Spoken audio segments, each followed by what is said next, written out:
जय श्री राम। हमारे पास फिर से एक सेंट्रिया का इन्वर्टर आई हुई है बनने के लिए।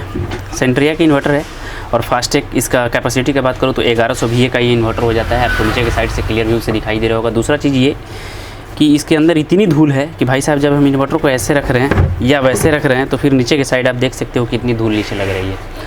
चलिए इसकी प्रॉब्लम के बारे में समझते हैं। तो प्रॉब्लम इसमें यूँ है कि जब ये UPS मोड में चल रहा है, यानी कि जब ये इन्वर्टर मोड में चल रहा है, कम लोड है इस पर, तो उस सिचुएशन में इसमें कोई प्रॉब्लम नहीं आ रही है। लेकिन जब इस पर स्ट्रॉन्ग टाइप लोड जा रही है, यानी कि जब 3 से 4 फैनों की लोड जा रही है, तो उस सिचुएशन में क्या हो रहा है कि ये सारे के सारी जितने भी इसमें पैनल लाइट लगाए गए हैं सारे के सारे ब्लिंक करने लग रही है और इसका पूरा ऑपरेटिंग बंद हो जा रहा है। दूसरा प्रॉब्लम इसमें ये भी उत्पन्न हो रहा है कि जब इसमें चार्जिंग सेक्शन आ रही है तो कुछ देर चलने के बाद, जैसे मैं बात करूँ 15 से 20 मिनट, आधे घंटे, लेटेस्ट आधे घंटे तक चलने के बाद में ये प्रॉब्लम, इसमें सारे के सारे इंडिकेशन एक साथ ओपन हो जा रही है और इसका चार्जिंग से लेकर के इन्वर्टिंग पॉइंट सारी की सारी क्लोज हो रही है, यानी कि बंद हो जा रही है। तो आखिरकार इस तरह की प्रॉब्लम कैसे आती है और कहाँ से आती है? सर्वप्रथम तो ये भी क्लियर करते चलो कि सेंट्रिया का हो या माइक्रोटेक का हो, दोनों का कार्ड मिलता जुलता रहता है। प्रॉब्लम और इसकी सारी की सारी ट्रैकिंग की सिस्टम जो भी होती है सारी की सारी मिलती जुलती होती है। तो अगर आप माइक्रोटेक के बारे में ज़्यादा अनुभव रखते हो तो फिर आप सेंट्रिया का काम आसानी से कर सकते हो। बाय द वे, अगर इस तरह की प्रॉब्लम आपके साथ इन्वर्टर के साथ भी आती है तो उसको कैसे सॉल्व की जाती है, इसका 2 ही मेथड होता है। इसमें 2 ही तरह के प्रॉब्लम देखने को मिलते हैं। फर्स्ट प्रॉब्लम ये होती है कि इसका अगर कोई भी मोस्फेट शॉर्ट होगा तो उस सिचुएशन में भी इस तरह की प्रॉब्लम देखने को मिल सकती है। और दूसरा चीज़, इसका जो बैक साइड जो फ़ैन लगे रहते हैं, ये वाली फ़ैन और एडजस्टेबल फ़ैन जो लगे रहते हैं, अगर ये भी शॉर्ट होगी तो उस तरह की प्रॉब्लम आपको देखने को मिल सकती है। सर्वप्रथम तो मैं मोस्फेट का बात करूँ तो मोस्फेट अगर शॉर्ट होगा तो उस सिचुएशन में जब आप इसमें पावर दोगे तो एक हमिंग की आवाज़ें आने लगेगी एक्स्ट्रा। लेकिन अगर वैसी आवाज़ें नहीं आ रही है तो आखिरकार किस चीज़ की प्रॉब्लम होती है? चलिए इन्वर्टर को ओपन करते हैं और आपके सामने इसका जो भी प्रॉब्लम होता है सारे के सारे क्लियर करते हैं।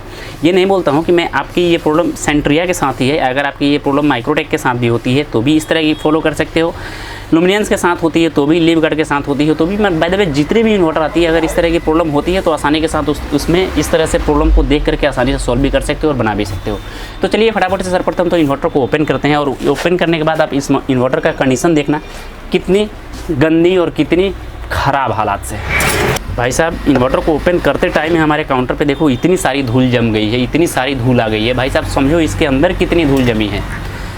भाई इन्वर्टर को यूज़ करने वाले का भी तारीफ़ है कि वो अपना जो भी प्रोडक्ट है उसका टाइम से मेंटेनेंस नहीं देते हैं, जिसके कारण से इस तरह की हालातें उत्पन्न होती है।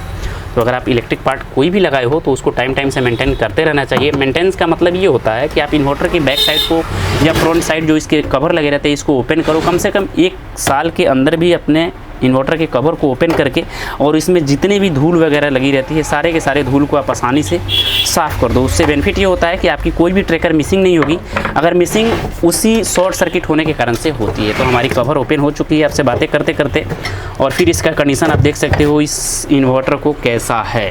जैसे मैंने आपको बताया सर्वप्रथम स्टार्टिंग में ही बताया, और इसका पैनल वगैरह जो भी साइड से हैं सारे के सारे कंडीशन आपके सामने हैं। भाई साहब ये यूज़ करने वाले की तारीफ़ है, बट ऐसा नहीं होना चाहिए था। इससे ट्रांसफार्मर पर देखो तो कितनी मोटी धूल जमी है, भाई साहब बता नहीं सकते। तो ऐसा इन्वर्टर ख़राब नहीं होगा तो फिर सर्विस कैसे दे पाएगा बेटर रूप से? भाई साहब इसकी जितनी भी बोर्ड लगी है, जितनी भी कंपोनेंट इसमें लगी है, सारी की सारी कंपोनेंट आपकी धूल से भरी हुई है। सो फिर इस तरह की प्रॉब्लम और इस तरह की कंडीशन आपके इन्वर्टर के साथ ना हो, सो भाई साहब टाइम से ज़रूर सफाई करना। ये आप देख करके हम मतलब क्या बताएं आपको, ऐसे फीलिंग आ रही है कि ऐसे इन्वर्टर को ना ही काम करो तो बेटर होगा, बट क्या करें, काम तो करनी है। चलिए आगे बढ़ते हैं। सर्वप्रथम तो इसको पूरा क्लीन करते हैं, फिर आपके सामने इसका प्रॉब्लम को हम पेश करते हैं। इन्वर्टर को हमने अब साफ़ कर लिया हुआ है, तो उस टाइम का कंडीशन आप देख सकते हो। पहले इसी ट्रांसफार्मर पर भाई साहब इतना सारा धूल लगा हुआ था, मैं क्या बताऊँ आपको, आप पहले से देख सकते हो और अब का देख सकते हो। और इसमें प्रॉब्लम जैसे मैंने आपको बताया कि ओ ट्रिप में ये ट्रांसफार्मर जा रही है, तो सर्वप्रथम तो हम इसका टेस्ट करेंगे कि मोस्फेट है सही है कि नहीं है। जैसे मैंने आपको स्टार्टिंग में ही बताया कि अगर मोस्फेट की प्रॉब्लम होगी तो इसमें से हमिंग आएगी, की आवाज़ें आने लगेगी। तो चलिए हम इसको लाइट देते हैं और देखते हैं कि क्या इसका कैसा, मतलब जो भी कंडीशन है आपके सामने बताने वाला हूँ। 2 ही प्रॉब्लम इसमें आने वाले हैं, एक बैक फैन और दूसरा आपका इसका मोस्फेट का। तो जैसा ही आप सप्लाई देते हैं और UPS हमारी ऑन हो चुकी है, ऑन मोड में है, ऐसे देख सकते हो आप ऑन मोड में है। और इसको हम चालू करते हैं, ऐसे देखो ऑन हो गई, लेकिन इसमें कोई भी हमारी हमिंग की आवाज़ें ज़्यादा नहीं आ रही है। थोड़ी सी हल्की आएगी तो वो चलेगी, क्योंकि वो इन्वर्टिंग की पावर होती है।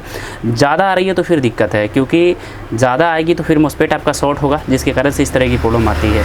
तो इस तरह से हमारी मॉस्फेट की प्रॉब्लम नहीं है, प्रॉब्लम इसका बैक फैन का है, जिसके कारण से हमारी जो ट्रांजिस्टर लगे हैं वो ओवरलोड हीट होने के कारण से बंद हो जा रहे हैं। इसमें कुछ फ्यूचर दिए रहते हैं, जिसके कारण से अगर ओवरलोड हीटिंग में जाती है तो फिर आपकी इन्वर्टर है जो कि बंद हो जाती है।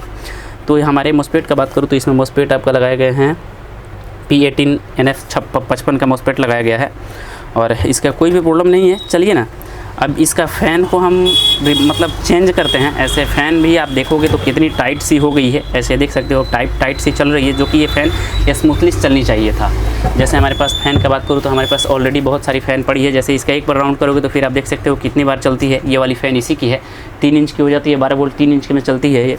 और इस फ़ैन का बात करूँ तो एक बार रोटेट करने से एक बार भी नहीं घूम रही है। जितना टाइम हम हाथों से रोटेट कर रहे हैं उतना ही टाइम घूम रही है, बाकी टाइम नहीं घूम रहा है। फ़ैन को चेंज करते हैं, उसके बाद में हमको एक कनेक्टर का जो मतलब लीकेज का जो प्रॉब्लम है वो हमको देखने को यहाँ पे मिल जाती है। तो हम कनेक्टर को भी काट के डायरेक्ट करेंगे, क्योंकि इस तरह की प्रॉब्लम वहाँ से भी आ सकती है। सर्वप्रथम फ़ैन को चेंज करते हैं, क्योंकि फ़ैन के कारण से ये हीटिंग होकर के इस तरह की प्रॉब्लम आपकी आई है। ये जो कनेक्टर लगाए गए हैं ये इसके भी शॉर्टिंग की प्रॉब्लम इसमें आई हुई है। तो फ़ैन को ओपन, रिपेयर नहीं, सीधा चेंज। और कितने सिचुएशन में फ़ैन को चेक करने का एक तरीका होता है। क्या तरीका होता है चलिए बताता हूँ। इस सप्लाई को इसमें जोड़ ली जाती है, और सप्लाई जोड़ने के बाद में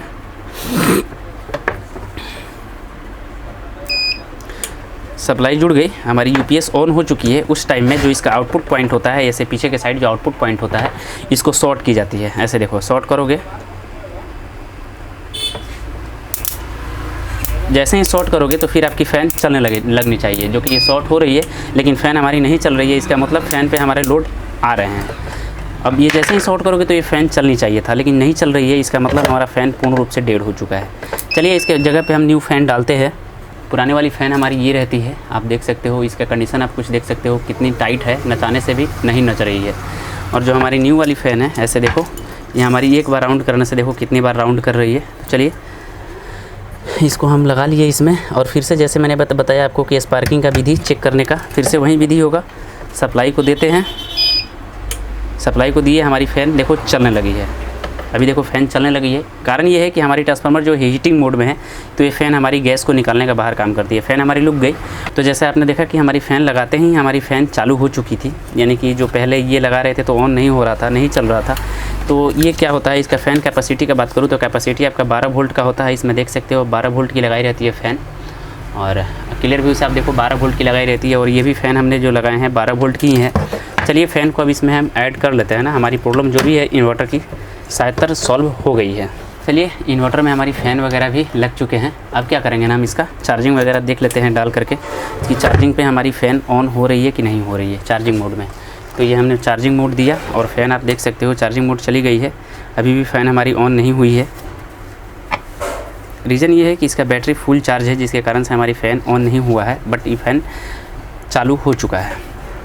जैसे ही आप इस पर कुछ चीज़ का लोड दोगे तो फिर ये मतलब आपकी फ़ैन जो है चलने लगेगी। तो चलिए इसको टेस्ट करने का तरीका ये होता है कि बैटरी को ओपन कर लो और फिर से जब इसमें सप्लाई आप दोगे तो फिर आपकी फ़ैन ऑटोमेटिक ही चलने लगेगी, जो कि हमारी पहले नहीं चल रही थी। लेकिन अब देखो आप हमारी फ़ैन चल रही है। तो ये फ़ैन हमारी इन्वर्टर हमारा पूर्ण रूप से सही हो चुका है, जिसके कारण से इस तरह की प्रॉब्लम आती थी जो कि सॉल्व हो चुकी है। और एक चीज़ ये बताऊँ कि अपने इन्वर्टर को टाइम से मेंटेन भी देखते रहना होगा, नहीं तो आपकी जैसे इस इन्वर्टर की हालात हुई थी फिर आपकी भी इन्वर्टर की हालात वैसे ही होने वाली है। तो ये छोटी सी नॉलेज, अगर आपके भी इन्वर्टर के साथ इस तरह की प्रॉब्लम होती है, सारी की सारी लाइट एक साथ बंद होकर के जल रही है, तो फिर आप इस चीज़ को आसानी से सॉल्व कर सकते हो और सीख भी सकते हो। मैं आशा करता हूँ कि छोटी सी नॉलेज आपको अच्छे से समझ में आ चुकी होगी। समझ में आ चुकी तो प्लीज़ वीडियो को लाइक, चैनल को सब्सक्राइब कर लेना। मिलते हैं नए जानकारी के साथ। आपका भाई प्रिंस। जय श्री राम।